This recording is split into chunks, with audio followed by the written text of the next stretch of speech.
24 of 30, 289 yards, 4 touchdowns, 146.4 passer rating. Were there some kinks to work out? Yeah, there really is.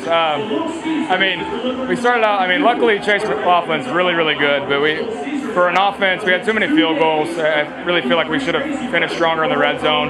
You know what, but mentality-wise, that last drive was really key for us. So the Tampa Bay Buccaneers played their first game of the season against the Washington Commanders and newly drafted Heisman winner Jayden Daniels in his NFL debut. Coming into this season, it felt like so many people were completely ignoring the fact that the Buccaneers were actually a playoff team last year that won a game against the Eagles. Baker Mayfield has completely turned around his career after the Cleveland Browns did him wrong. And to be completely honest, he very well could be a top 10 QB in the league right now. The numbers he's putting up are very eye-popping. In this video, I'm going to be breaking down the Bucs win over the Commanders in week 1. I'm going to talk about what players stood out, and I'm also going to talk about some of the keys to the game as we look forward to week 2 against the Lions. But before I begin, I would really appreciate it if you would drop a like and subscribe. It only takes 5 seconds, plus you can always change your mind. We're on the road to 40k subscribers, and with your support, I believe we can get there super fast. Alright, so the 29-year-old quarterback in Baker Mayfield threw for 289 yards and 4 touchdowns Sunday to lead the 3-time defending NFC South champions to a 37-20 rout of the new-looking Washington Commanders and spoil the pro debut of the number 2 overall pick, Jayden Daniels. Evans caught 2 touchdown passes, and Godwin and rookie Jalen McMillan each scored once for the Bucs, whose defense stifled Daniels and the Commanders' offense, despite beginning the game without 2 injured starters and losing 3 cornerbacks along the way. We got to spread it around a bunch. A lot of guys got the ball, said Godwin, who had 8 catches for 83 yards. I think we have the potential to be a really dominant offense. Daniels was more effective running the ball than passing, scoring a pair of rushing TDs for Washington, which is aiming for a fresh start with the 2023 Heisman Trophy winner at quarterback, Dan Quinn as the coach, and Cliff Kingsbury and Joe Witt Jr. running the offense and defense respectively. Anyways, Mayfield jump-started a fizzling career last season, signing a 1-year contract with the Buccaneers and winning Tom Brady's old job before leading Tampa Bay to a 3rd consecutive division title and a playoff victory. The 2017 Heisman Trophy winner and number 1 overall pick from the following year's draft was rewarded in the offseason with a 3-year, $100 million contract that answered any lingering questions about whether the Bucs considered him the QB to lead them forward. Here's what Baker had to say in the post-game interview following the first game of the year. Yeah, pretty efficient for the most part.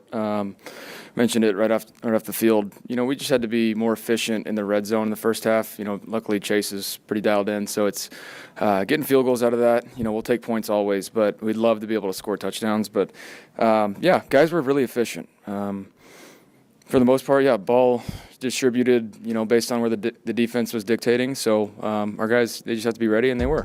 Pretty efficient for the most part, Baker said. We just had to be more efficient in the red zone in the first half, noting the Bucs settled for field goals of 56, 34, and 29 yards by Chase McLaughlin while building a 16-7 halftime lead. Bucs All-Pro safety Antoine Winfield was penalized for unnecessary roughness, though not ejected, for a helmet-to-helmet hit on Daniels at the end of the 12-yard scramble that helped set up Brian Robinson's 7-yard touchdown run in the second quarter. Winfield had a walking boot on his right foot after the game, and the Buccaneers played without starting defensive linemen Kalijah Cansey and Logan Hall. Corner Zion McCollum left the game in the first quarter and did not return with a concussion. Corner Bryce Hall was carted off the field early in the third quarter, and reserve corner Josh Hayes also was ruled out in the second half with an ankle injury. The injuries forced the Bucs to play Christian Isian at cornerback, even though he had no prior experience at the position.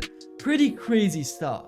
The Buccaneers have one of the more challenging schedules in the NFL in 2024, a slate that includes games against all 4 teams that made it to the conference championship round of the playoffs last year. And matters are getting serious quickly, as the Buccaneers' first road trip of the season doubles as a rematch with the Detroit Lions, who eliminated them in the divisional round last season. The Buccaneers played Detroit tough in a very ferocious Ford Field environment in January, taking a 17-17 tie into the fourth quarter before falling 31-23. In week 1, both teams signaled that they are serious playoff contenders in 2024 as well, with the Bucs easily taking care of the Commanders and the Lions holding off a very good Los Angeles Rams squad in overtime, 26-20.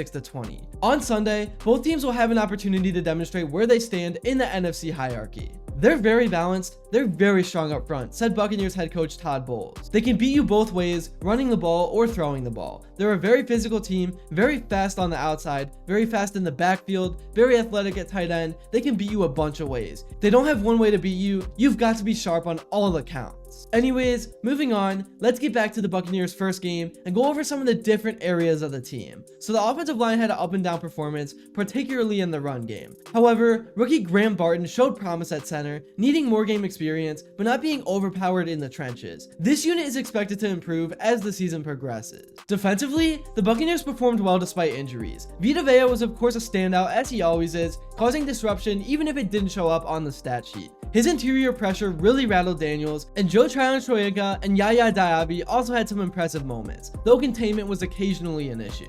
Also, let's take a look at the backfield. Rachaad White is still the guy projected to get the majority of the workload throughout this season, but Bucky Irving actually led in yards this game with 62 off of just 9 attempts. As a Cleveland Browns fan, it really does hurt me to see all the success that this team is having. There are no hard feelings, I just really miss Baker Mayfield, and I hate the way our organization treated him. But that is why the Browns will always be the joke of the league. It's crazy how much value his contract has though. 3 years for only $100 million? Crazy compared to what Watson is getting to do absolutely nothing besides getting more SA cases than touchdowns. One of the big underlying questions coming into this season was what the receiving core was going to be like with Mike Evans and Chris Godwin starting to get older. But they were still the 2 leading receivers on the stat sheet, combining for 3 touchdowns. So they have not lost a step, at least it seems that way. Here's what they had to say in the post-game interview following the win.